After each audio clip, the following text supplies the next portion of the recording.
انداز سے جو سکولز ہیں اور جو ہائر ایجوکیشن کے انسٹیٹیوشنز ہیں ان کو بتدریج جو ہے وہ کھولا جائے گا. یہ ایک تجویز ہے.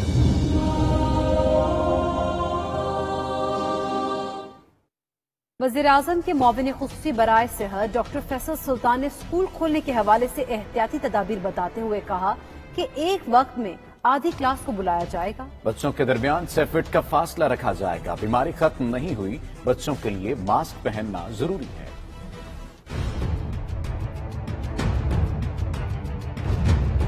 اس میں کوئی شک نہیں کہ یہ بیماری جو ہے یہ ابھی ختم نہیں ہوئی، یہ موجود ہے، ہمارے ملک میں بھی موجود ہے اور دنیا بھر میں بھی ہے، اور کسی بد احتیاطی کی وجہ سے یہ بھڑک بھی سکتی ہے. آدھے بچے ایک دن کلاس اٹینڈ کریں اور آدھے بچے کسی اور دن کریں، یا ان کے جو اسکول کے وقت ہیں وہ فرق کر دیے جائیں. اگر ایک کلاس میں 40 بچہ ہوتا ہے تو ایک وقت پہ 20 ہو اور جو دوسرے 20 ہیں وہ کسی اور دن یا کسی اور وقت آ کے وہی والا کورس دوبارہ سے پڑھیں. آئیڈیلی ہم کہتے ہیں کہ تقریباً 6 فٹ کا فاصلہ مینٹین ہونا چاہیے. گزارش ہے کہ یہ ضروری نہیں کہ یہ جو سرجیکل ماسک ہے یہ استعمال ہو، یہ جو فیبرک کا جو کپڑے کا ماسک ہے جو گھر میں بن سکتا ہے، اور 2 ماسک بنا لیجئے اور بچہ ایک دن پہنے دوسرے دن دھل جائے اور وہ سائیکل چلتا رہے. صابن اور پانی سے ہاتھ دھونا اور یا سینیٹائزر کا استعمال، دونوں میں سے جو بھی چیز آپ کے لیے ممکن ہو اس کو اڈاپٹ کرنا بڑا ضروری ہوگا.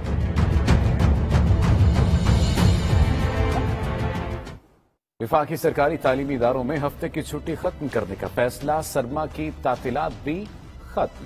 مراسلہ جاری کر دیا گیا. اسکول کھلنے کا حتمی فیصلہ 7 ستمبر کو ہوگا. مزید تفصیلات اسلام آباد سے تیار کردہ اس رپورٹ میں دیکھیے.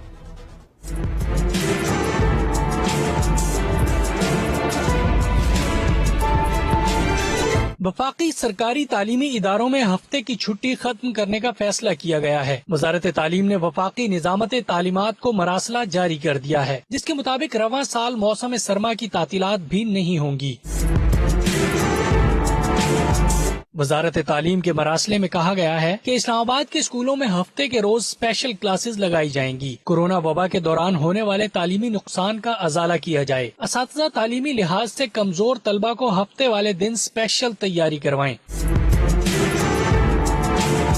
آئندہ سال وفاقی تعلیمی بورڈ کے میٹرک اور انٹرمیڈیٹ کے امتحانات 15 روز تاخیر سے لینے کا فیصلہ کیا گیا ہے. وزارت تعلیم کے مراسلے میں کہا گیا ہے کہ تمام اداروں کے سربراہان تعلیمی کیلنڈرز کے مطابق اپنے فریم ورک کی تیاری کریں. 15 ستمبر سے اسکول کھولنے کا حتمی فیصلہ 7 ستمبر کو ہوگا. بلاول بھٹو زرداری کہتے ہیں اپوزیشن جماعتوں کو ایک پیج پر آنا ہوگا. اپوزیشن جماعتوں کو تمام آپشنز پر بات کرنی ہے. اس امید کا اظہار بھی کیا کہ نواز شریف علاج مکمل ہوتے ہی واپس آ جائیں گے. اے پی سی کی میزبانی کی بھی خواہش ظاہر کر دی.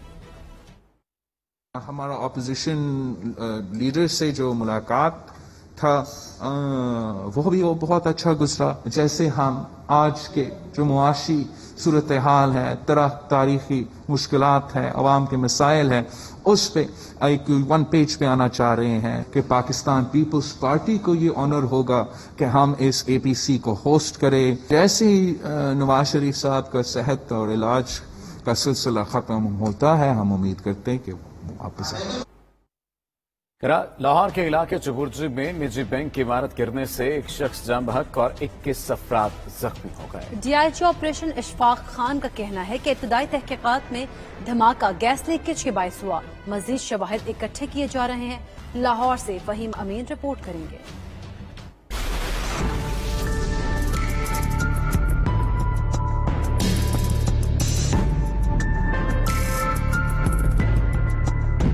لاہور کے علاقے چبرجی میں دھماکے سے نجی بینک کی عمارت زمین بوس ہو گئی. سی سی ٹی وی فوٹیج میں دیکھا جا سکتا ہے کہ دھماکے کی شدت سے موٹر سائیکل سوار بھی گر گئے. عمارت کے ملبے تلے دب کر زخمی ہونے والا ایک شخص اسپتال پہنچ کر دم توڑ گیا. ریسکیو ترجمان کا کہنا تھا کہ ملبے کے نیچے سے 12 افراد کو نکالا گیا.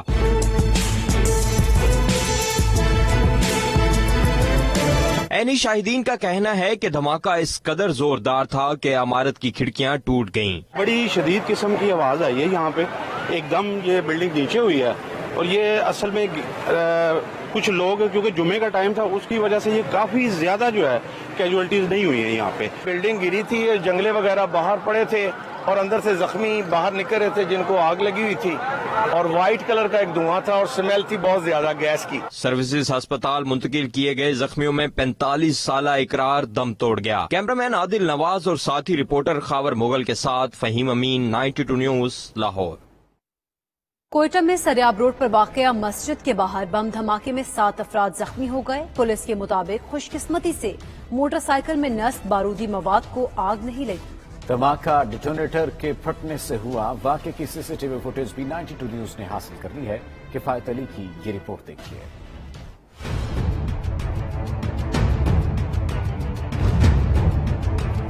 کوئٹہ کے علاقے سریاب روڈ پر ولی جیٹ کے قریب مسجد عثمان کے باہر اس وقت دھماکہ ہو گیا جب نماز جمعہ کی ادائیگی کے بعد نمازی مسجد سے باہر آ رہے تھے. دھماکے سے مسجد کے باہر کھڑی 3 موٹر سائیکلوں میں آگ لگ گئی. واقعے کی اطلاع ملتے ہی پولیس، ایف سی اور دیگر قانون نافذ کرنے والے اداروں کے اہلکار فوری طور پر موقع پر پہنچ گئے اور علاقے کی ناکہ بندی کر کے تفتیش شروع کر دی. 92 نیوز کو موصول ہونے والی سی سی ٹی وی فوٹیج میں ڈیٹونیٹر دھماکے کے بعد موٹر سائیکلوں سے دھواں اٹھتے دیکھا جا سکتا ہے. بم ڈسپوزل اسکواڈ کے مطابق دھماکے میں 2 سے 2.5 کلو گرام دھماکہ خیز مواد استعمال کیا گیا تھا. تاہم دھماکے کے وقت خوش قسمتی سے صرف ڈیٹونیٹر ہی دھماکے سے پھٹا اور بارود کو آگ نہیں لگی، جس سے زیادہ تباہی نہیں ہوئی. دھماکے کے نتیجے میں زخمی ہونے والے افراد کو فوری طور پر سول اسپتال کوئٹہ منتقل کیا گیا، جہاں ان کی حالت خطرے سے باہر بتائی جا رہی ہے. پولیس کے مطابق واقعے کی سی سی ٹی وی فوٹیج سے تحقیقات میں مزید مدد ملے گی. کیمرامین عامر حسین کے ساتھ کفایت علی، 92 نیوز، کوئٹہ. کوئٹہ میں بلوچستان اسمبلی کے سابق رکن مجید خان اچکزئی کو عدالت نے ٹریفک پولیس سارجنٹ کو گاڑی سے کچلنے کے مقدمے میں عدم ثبوت کی بنا پر باعزت بری کر دیا. ٹریفک پولیس سارجنٹ عطا اللہ 2017 میں مجید خان اچکزئی کی تیز رفتار گاڑی کی ٹکر سے جاں بحق ہوئے تھے. کوئٹہ سے رپورٹ دیکھیے.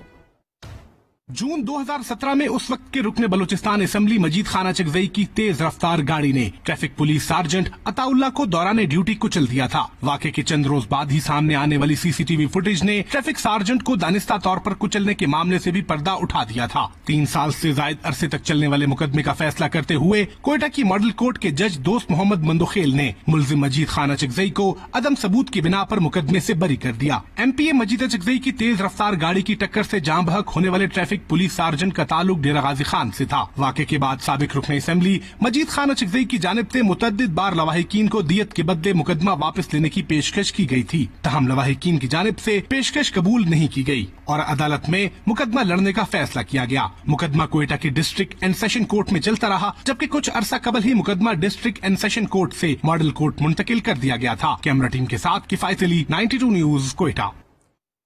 مشیر داخلہ شہزاد اکبر نے ایس ای سی پی کے جوائنٹ ڈائریکٹر ساجد گوندل کی گمشدگی کا نوٹس دے لیا ہے. مشیر داخلہ نے اسلام آباد پولیس کو ساجد گوندل کی جلد بازیابی کی ہدایت کی ہے. ساجد گوندل گزشتہ روز اسلام آباد سے لاپتہ ہوئے تھے.